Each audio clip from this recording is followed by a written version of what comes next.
Reverend Caraway Dorgu, the new Bishop of Woolwich, and the first black bishop to be ordained in the UK for 20 years.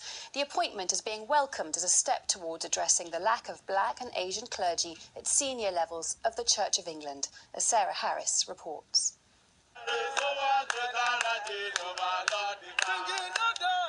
It was a bright and energetic celebration at Southwark Cathedral. The Archbishop of Canterbury ordaining a black bishop for the first time in 20 years. Born in Nigeria, Woyin Karowi-Dorgu has served the church in London for his entire ministry and believes his appointment will encourage more black Londoners to come to the Anglican Church. Well, I should think so.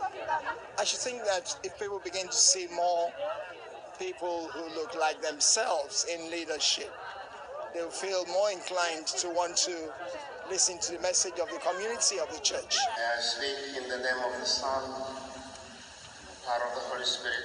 The sermon was given by the only other black bishop in the Church of England, John Sentamu, the Archbishop of York. Most members who are critical of the lack of diversity stop short of calling it institutional racism. I think the church suffers from quite a lot of unconscious bias. This means that us as individuals are hardwired to prefer some people to others. And if we can begin to address that unconscious bias, and if the church as an institution begins to address that unconscious bias, I believe that a lot of change will be made. Many black Christians in London prefer to practice in a less formal setting than the Church of England offers, but leaders insist times are changing.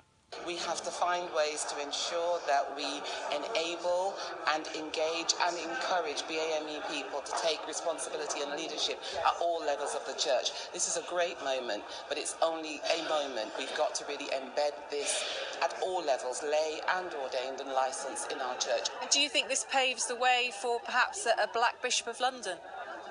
Well, nothing is impossible. We never say never in this business, but everything is in the hands of God.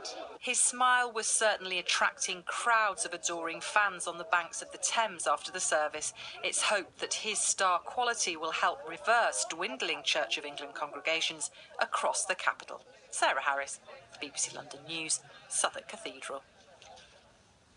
Next.